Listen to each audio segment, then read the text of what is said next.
Hey everyone, welcome back to another episode. Today we're diving deep into self-growth, mental wellness, and finding the courage to live your best life. I'm your host, Bally Girl, and today's episode is going to be a powerful one. We're talking about a few things that are crucial for anyone on a journey of self-discovery and healing. How to put yourself first, how to surround yourself with supportive people, how to process and heal from your trauma, and most importantly, how to not let the disbelievers win. So if you're ready for some deep truths, let's dive in. One of the hardest things many of us struggle with is the idea of putting ourselves first. Society tells us that we should be selfless, always giving, always considering other people before ourselves. But here's the truth. You can't pour from an empty cup. It's not selfish to prioritize your well-being. In fact, it's necessary. Think about it like this. When you take care of yourself, you are better equipped to be there for others. But when you constantly put yourself last, you'll eventually burn out. Putting yourself first is about creating healthy boundaries, learning to say no without feeling guilty, and understanding that your needs are just as important as anyone else's. Whether that's taking time out of your day for self-care, focusing on personal growth, or pursuing your passions. It all matters. Here's a tip for anyone struggling with this. Practice self-reflection. Ask yourself, what do I need today to feel balanced? What do I need to feel fulfilled?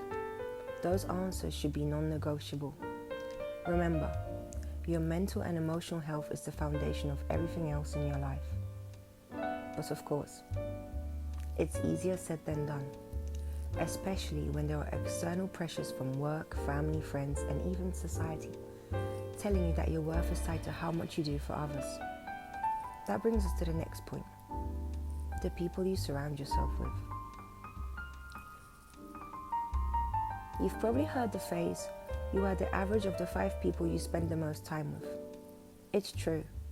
Who you allow into your life has a massive impact on your mental health, your confidence, and your ability to grow.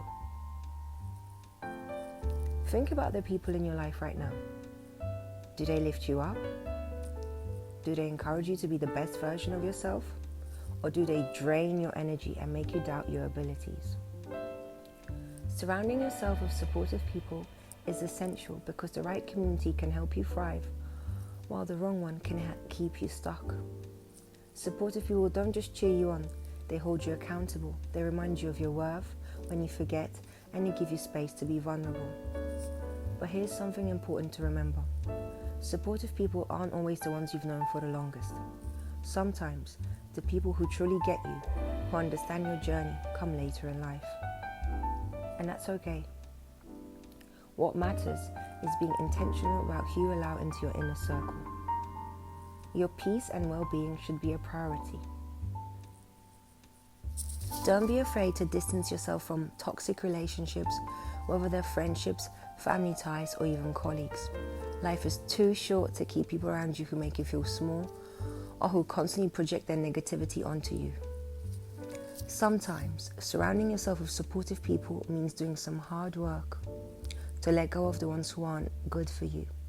And once you do that, the energy shift is remarkable. You feel lighter, more confident, and ready to take on whatever comes next.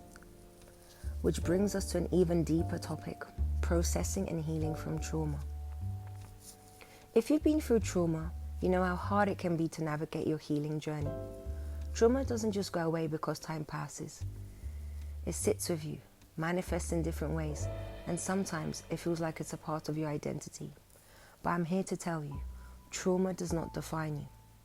Healing from trauma is not a straight line. It's messy. It's uncomfortable. Some days you might feel like you've made huge progress, and other days you might feel like you're right back where you started. And that's okay. Healing is a journey, not a destination. The first step in healing is acknowledging your pain. It's not about pretending it didn't happen or trying to push through it without confronting it. You need to feel it, sit with it, and give yourself permission to grieve the pain, the lost time, and sometimes even the person you were before trauma. But healing is also about moving forward. It's about finding the tools and resources that work for you, whether it's therapy, journaling, meditating, creating art, or finding a support group. Everyone's healing journey looks different, and there's no right or wrong way to do it. One thing I want to emphasize here is patience. Be kind to yourself. Don't expect overnight results. Sometimes we put pressure on ourselves to get over things quickly, but trauma doesn't work out like that. Give yourself the time and space to heal at your own pace. Now, the last part is something I know many of you struggle with. When you start to prioritize yourself, when you begin healing, and when you make positive changes in your life, there will be disbelievers. There will be people who don't understand your journey or who doubt your progress. Some people might even try to undermine your efforts, whether consciously or unconsciously. They may say things like, "You've changed. Why are you making such a big deal out of this?" You'll encounter negativity, and unfortunately sometimes that comes from the people closest to you. But here's the thing. Don't let the disbelievers win. Their doubt, their lack of understanding doesn't define your reality. Their inability to support you is a reflection of where they are, not where you're headed. Stay focused on your journey. Know that the work you're doing on yourself is worth it, even if no one else sees it. The disbelievers will come and go, but the relationship you have with yourself is for life. One thing I've learned is that when you start making strides toward bettering yourself, it can make other people feel uncomfortable. It forces them to confront their own lack of growth. But that's not your responsibility to carry. Keep going, keep growing, and keep putting yourself first. Remember, this is your journey, not theirs. Okay guys, that's all for today's episode. I hope this resonated with you, whether you're just starting your self-growth journey or you're in the thick of healing for trauma. Putting yourself first, surrounding yourself with supportive people, and staying strong in the face of doubters are all parts of this beautiful, messy, empowering journey we're on. If you've loved this episode, please consider leaving a comment below or sharing it with someone who might need to hear it. And as always, if you have any questions or thoughts, feel free to reach out. I'd love to hear from you. Until next time, keep growing, keep healing, and remember, you are worth every ounce of effort you put into yourself.